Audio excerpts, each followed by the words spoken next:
Hello and welcome back to Tanya. So we're continuing with chapter 26, brand new theme of chapters. So this is the beginning of it. Stay tuned and let's get right into it. Perek Chafav, chapter 26, Beram Kakondam, Tzarich Ledui, Klal Gadol. In these kind of cases, we need to inform of a very big rule. A very important rule, principle.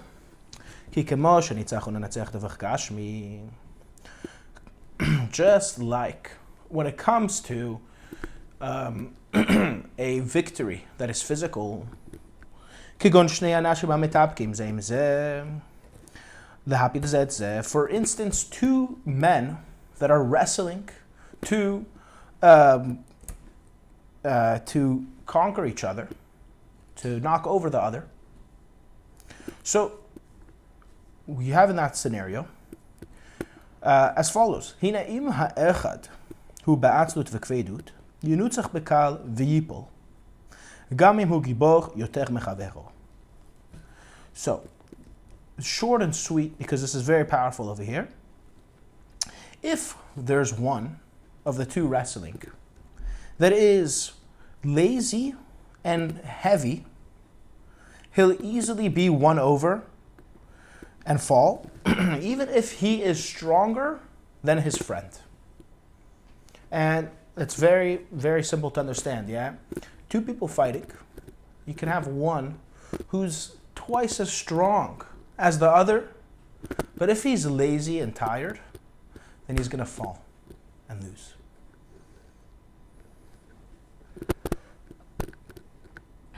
ככה ממש בניצחון היצר. אי אפשר לנצחו בעצלות וכבדות הנמשכות מעצבות וטמטום הלב כאבן, כי בזכיזות הנמשכת משימך פתיחת הלב, וטהרתו בכל נדרות דאגה ועצב בעולם. So that is an example to explain the same exact thing is when it comes to fighting our evil inclination, or our natural tendencies, our natural desires. If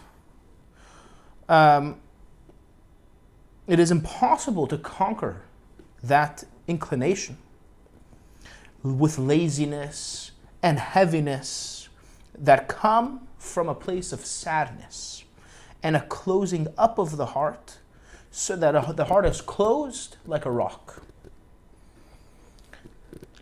It's not going to work. It's impossible to defeat the inclination like that.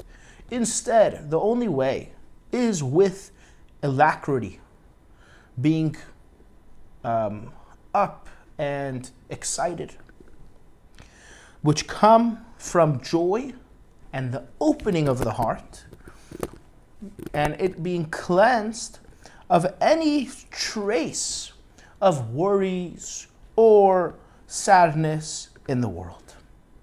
So that means, in order for one to conquer their evil inclination, it will just not be possible if they're sad. The only way is by being up, joyful, and having an open heart.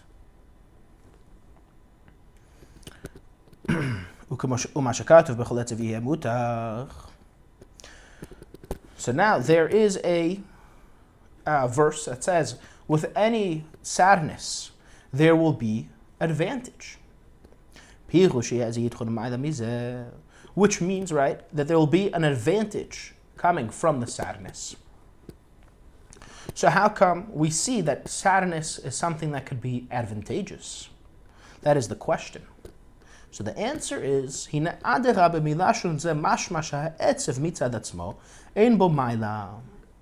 from the language over here, it actually, on the contrary, is understood to mean that the sadness itself does not have anything good.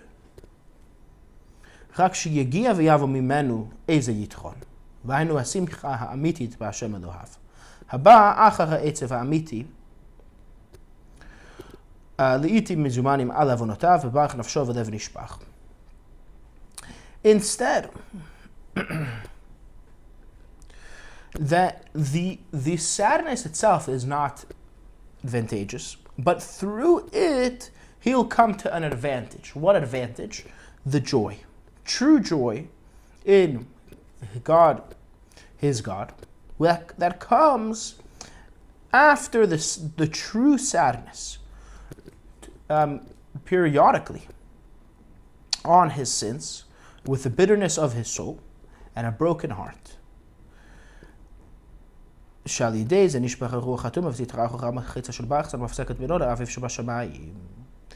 through this,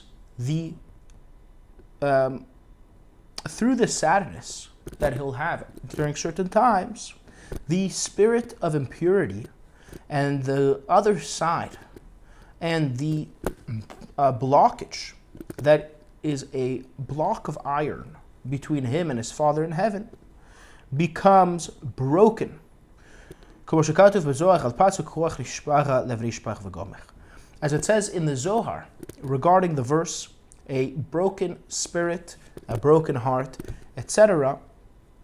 So, and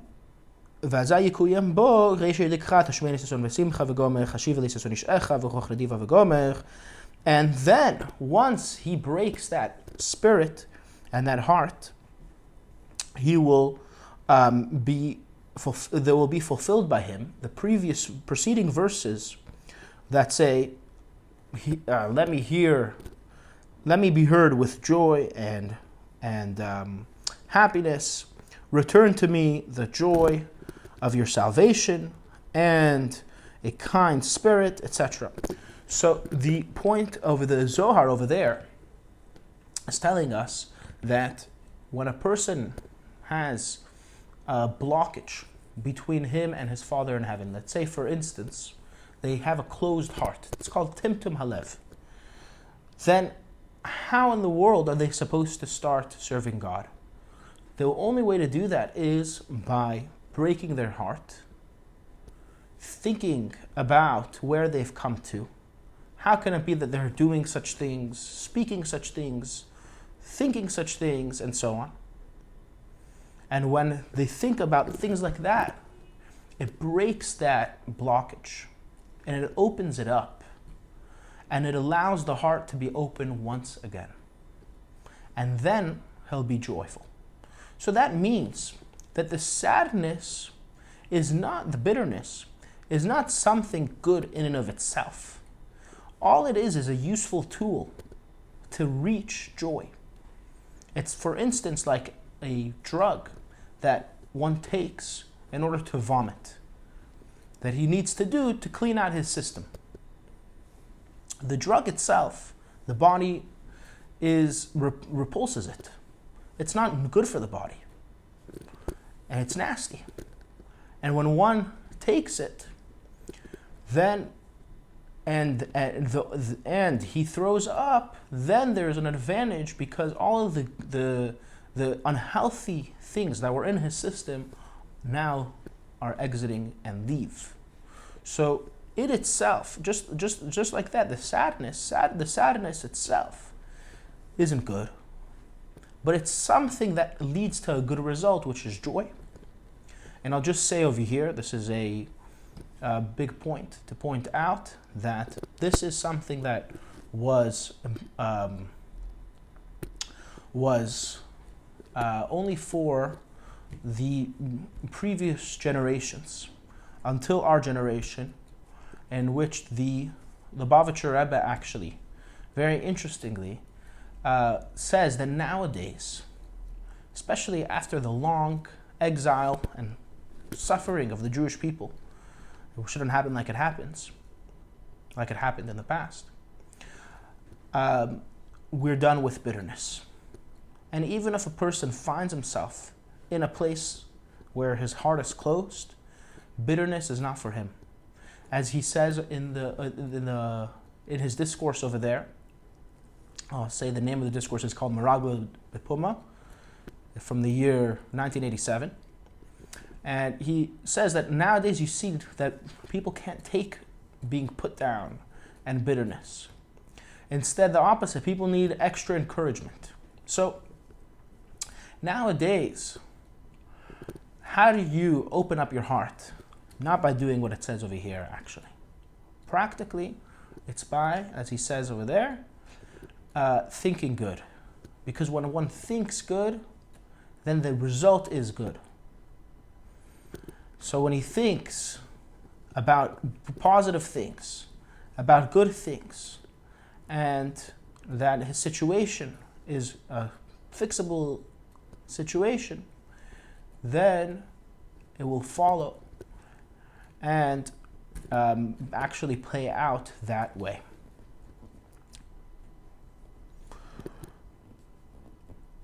So back to now what it says over here. This is the simple reason of the institution of the Arizal to say that a psalm from Psalms after the prayer called Tikkun Chatzot, the midnight prayer, before learning. In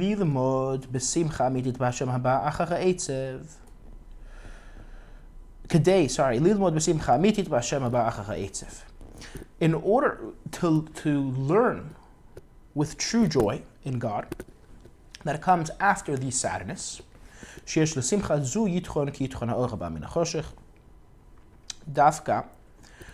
this joy has an advantage, like the advantage of light that comes from darkness. And the custom that some people have is to do this midnight prayer. It starts off very bitter, crying about the destruction of the temple. And then, after the sadness, comes learning. One is supposed to learn from midnight till the morning. And that learning period should be with great joy. And that was the intention of the Arizal when he told us to say that psalm, to remind us that the sadness that we have now of a broken heart and a broken spirit is only because afterward you'll appreciate, you'll have an open heart and you'll have joy. And that is joy that is appreciated because of the sadness. In other words, you appreciate the joy because you were sad. And it's like light that comes from darkness. To only have light is hard to appreciate. But when a person is in a dark place and then has light, then they can appreciate it. So the same thing, this is the joy. When if a person only has joy, it can be difficult to appreciate. But when they first have sadness and then have joy, then they can appreciate the joy. As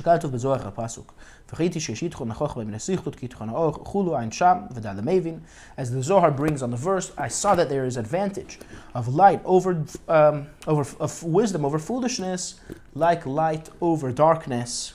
See over there, so that is this concept of appreciating the good after the bad. Okay. And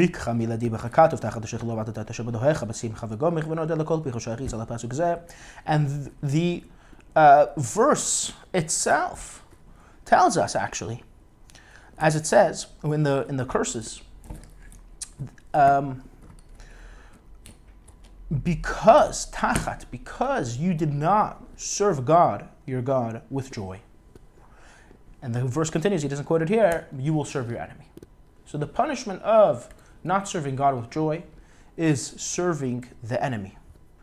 And the Arizal explains that means that literally you don't have joy. So not having joy can be so severe as causing one to serve their enemy. And that shows the importance of joy. And the question is, how can it be that one is cursed? Chas v'shalom, if they don't have joy, then they'll serve their enemy. What does that mean? So the Mendeli Rabbi, the son of the author of the Tanya, explains that when a person thinks good, and by consequence things will actually turn out good, then that causes joy. And the thought is the important thing over here. The thought of thinking good is what causes everything to be good. So that is what causes the joy. And if a person's thoughts are good, then it turns out that way. By contrast, if a person's thoughts are not good, that means that they're going to lack joy. They're not going to be joyous. And if their thoughts are not good, then the consequence is that it's actually not going to be good. So that's what it means that you'll serve your enemy. Those bad thoughts that you view as your enemy, you're going to end up serving them. They're going to end up turning out a reality. And that it should encourage us to always have good thoughts, which brings joy and makes us truly have the good that we think about. והנה עץ הייעוץ לתאריך ליבו מכל עצב ונדנו דאי גם ממילי דעלמא ואפילו בני חי מזוני מודעת הזאת הכל מאמר חז"ל כשם שמברך על הטוב וכו'. So, the advice given to remove and clean away your heart from any sadness and any worries from worldly things. Yeah, this person said this to me, that person said that to me, and so on. Even if it comes to very important things, which are like someone's children, worries and sadness about them, or someone's health, or someone's sustenance, how can you remove your sadness? How can you remove your worries? So the advice is, as the sages said, it's known to all what the sages said, of blessed memory. The same way one should bless God for the good he does, someone should bless God for the bad that he does. ופירשו בגמרא, לקבולה בשמחה, כמו שמחת הטוב ונגלת ונכת, כי גם זו לטובה. So the Gemara goes ahead and explains that means that one should accept not evil, but bad things that happen to him with joy.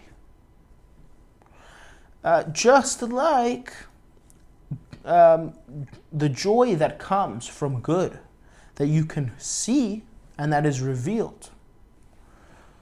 Why? Explains the Gemara. Because that is also for good.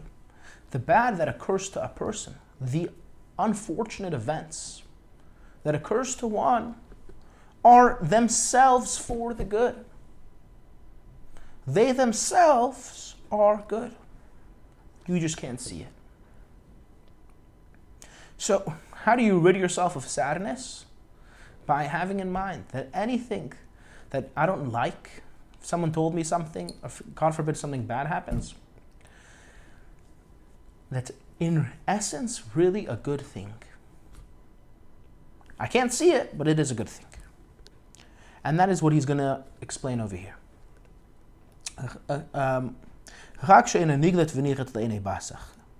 It's not revealed and seen to the eyes of flesh. Because it comes from a higher place, a world that is hidden, that is above and greater than our world which is revealed. That which is hidden is actually higher and greater than that which is revealed. The proof is that it's hidden. Meaning, like we actually mentioned this earlier in the early 20s, chapters early 20s, that if we have a revelation of higher levels that we can't handle, then the world is going to turn into nothing. The world is going to cease to exist because the world only has a limitation, a certain limitation. And if that limitation is broken, then the world would cease to exist. So the fact that the good couldn't be revealed to you means that it's so good that if it would be revealed, you wouldn't be able to handle it. essentially.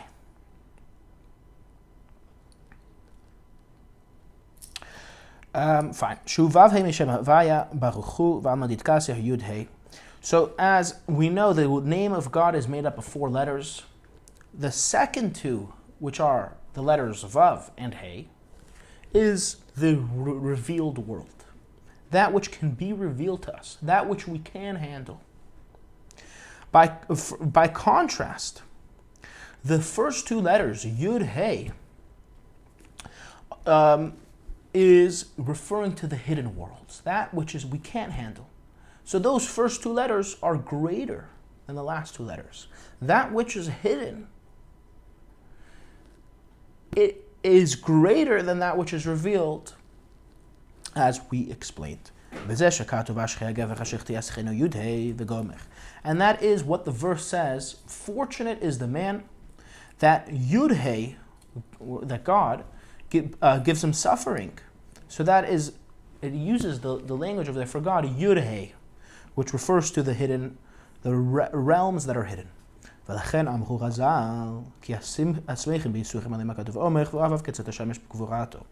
that is also the saying of our sages of blessed memory, that those which are happy about suffering that happens to them, on them the verse says, and those that love him is like the sun when it comes out in its might.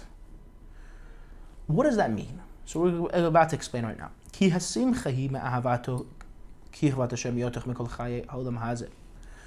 Because what is the simcha? What is the joy that one has?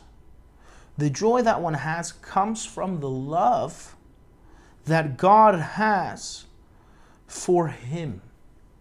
When God loves you, then that makes you be happy. Which God loving you is the closeness of God more than all of the life of this world. Meaning,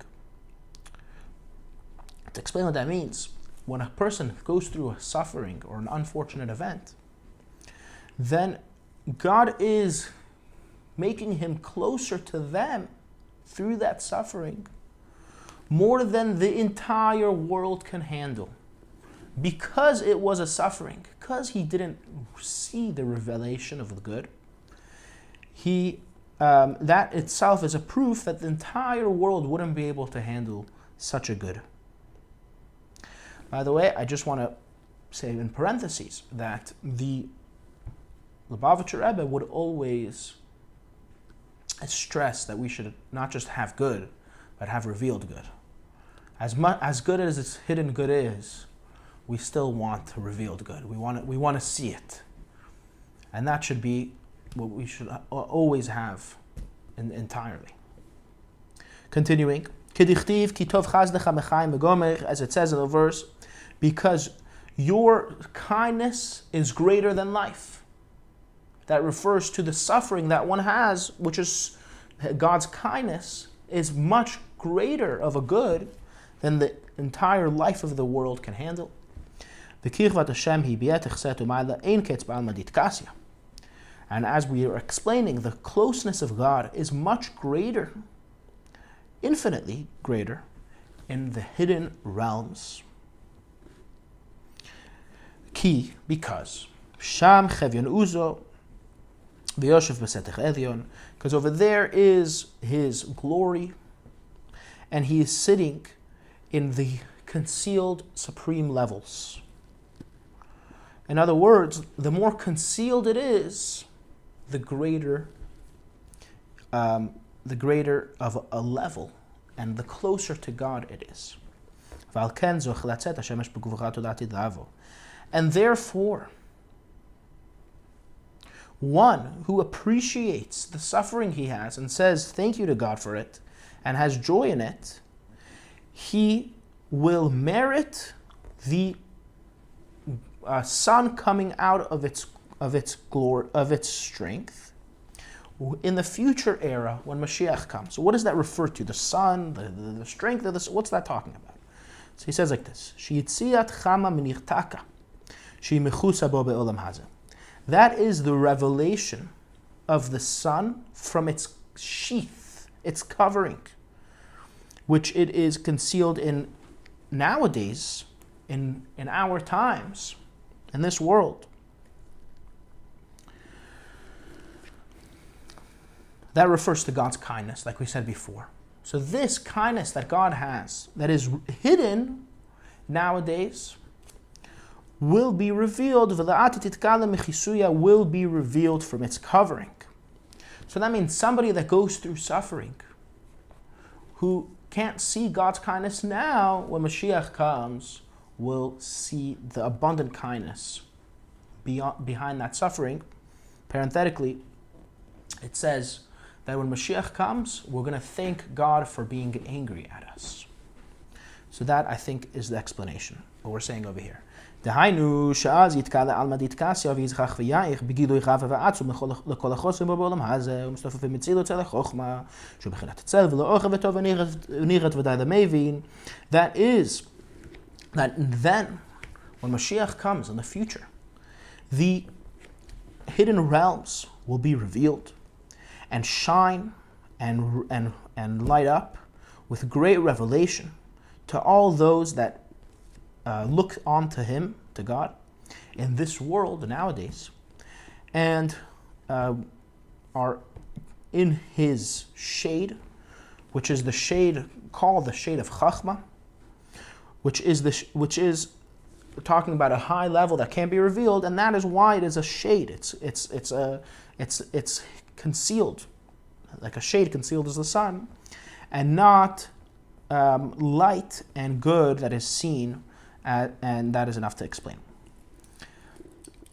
So that is now coming. That is in a little bit of a tangent about sadness, and that is how one removes sadness from his heart. Now, going back to what we said before, that there could be a time possibly for sadness. We're going to touch on this right now.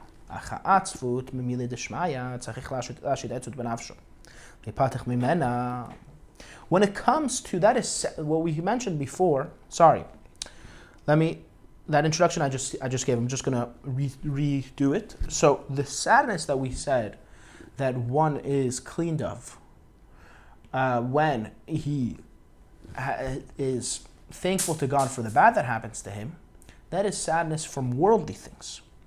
What about sadness from serving God?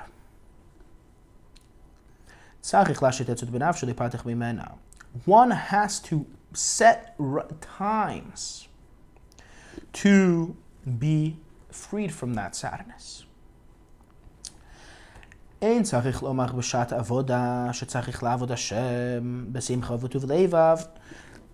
For sure, when it comes to serving God, like praying or learning and doing mitzvot, that a person needs to serve God with great joy and a gladdened heart. So then there should be no sadness whatsoever. Even somebody who's a businessman and goes around in the world,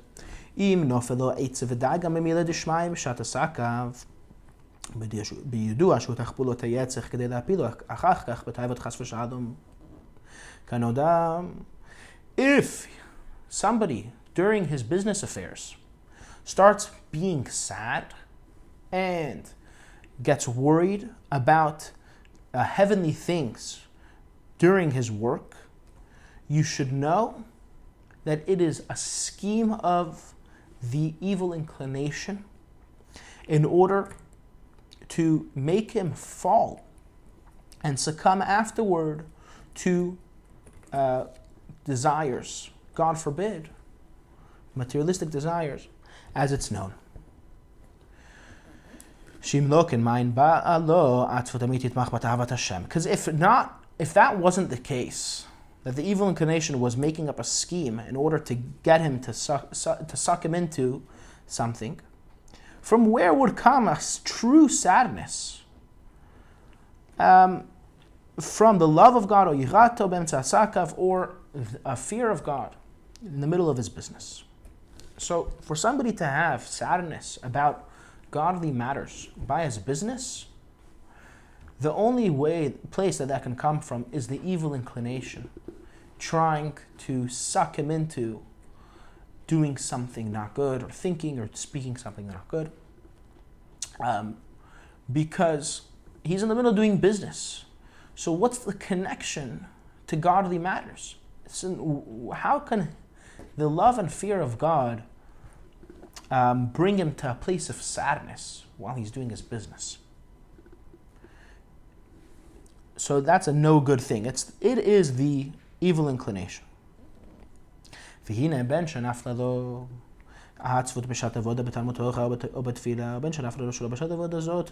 Okay, whether the sadness came to him while he's learning Torah or praying, or it came to him not in the time of serving God, so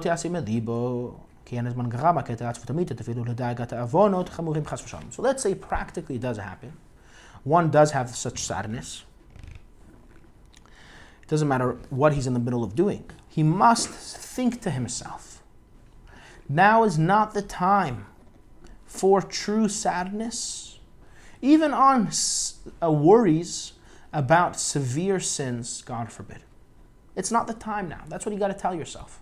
It's not the time.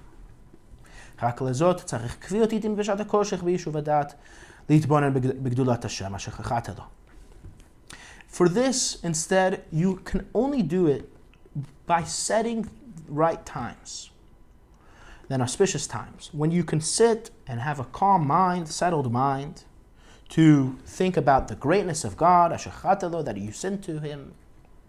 Then in order that through thinking that he sinned to God, his heart will truly be broken with true bitterness, as we mentioned earlier. And we explain the time for doing this in another place, which we said it's before our prayers and in the morning. But for more expansion on that idea, please check out part 3 of Tanya, chapter 10 and chapter 11. And over there is explained,